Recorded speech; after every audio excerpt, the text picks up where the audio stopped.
காசேதான் கடவுளடா வந்து அது இன்னைக்கும் கல்ட். எனக்கு தெரிஞ்சு 54 வருஷம் ஆயிடுச்சு அந்த படம் வந்து. 72 ஆமா அந்த படம்.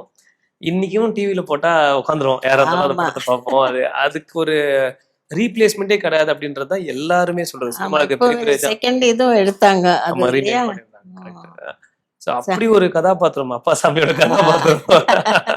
அது சுப்ராஜ் அது வந்து அவரு சித்ராஜா கோபு இல்ல, கரெக்ட் கரெக்ட். அவருடைய வசனம் இல்ல அவரோட அதுல. வசனம் இயக்கம் அந்த படம். சூப்பர். அது அவ்வளவு நட்சத்திர பட்டாலும், அதாவது முத்துராமன் சார் இருப்பாங்க, ஸ்ரீகாந்த் சார் இருப்பாங்க, ஆமா ஆச்சி மனோரமா இருப்பாங்க, லக்ஷ்மி மேம் இருப்பாங்க, கண்டடி கடைசியில மாஸ்டர் சீன்ல எல்லாம் தூக்கிட்டாங்க. எல்லாத்தையும் தூக்கி சாப்பிடுற மாதிரி ஒரு படம். ஆ.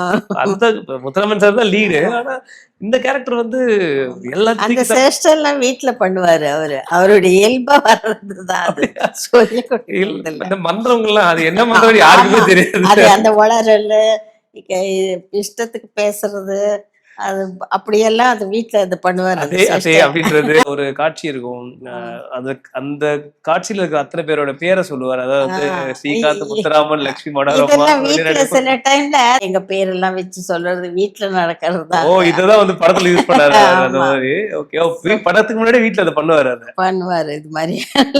ஏன்னா அவர் சொல்லிருப்பாரு, சுருள் சுருள் தேங்காய் நமக அப்படின்ட்டு ஆமா போவாரு அதே தண்ணி. மாதிரி இங்கிலீஷ் பேசுறது லாங்குவேஜ் அத வந்து இஷ்டத்துக்கும் வாயில உளறது, அதெல்லாம் பண்ணுவாரு. ஆனா இயல்புல எப்படி இங்கிலீஷ் பேசுவாரு வீட்டுல? அந்த மாதிரிதான் படத்துல இருக்க மாதிரிதான் காமெடியா தான் ஆமா பேசுவாரு ஜாலியா. காமெடியா பேசுவாரு. அம்முனி அப்படின்றது வீட்டுல அம்மனி அப்படி கூப்பிடுவாரு. ஏன்னா அது அது அவ்வளவு அழகா இருக்கும், வித்தியாசமா இருக்கும். ஏன்னா ஆமா ஒரு ஆமா அம்மனி அம்முனி மாத்தி மாத்தி சொல்லுவாரு அதுலயே அவரு. அது தானா அவருக்கு வர்றது ஏதாவது ஒண்ணு.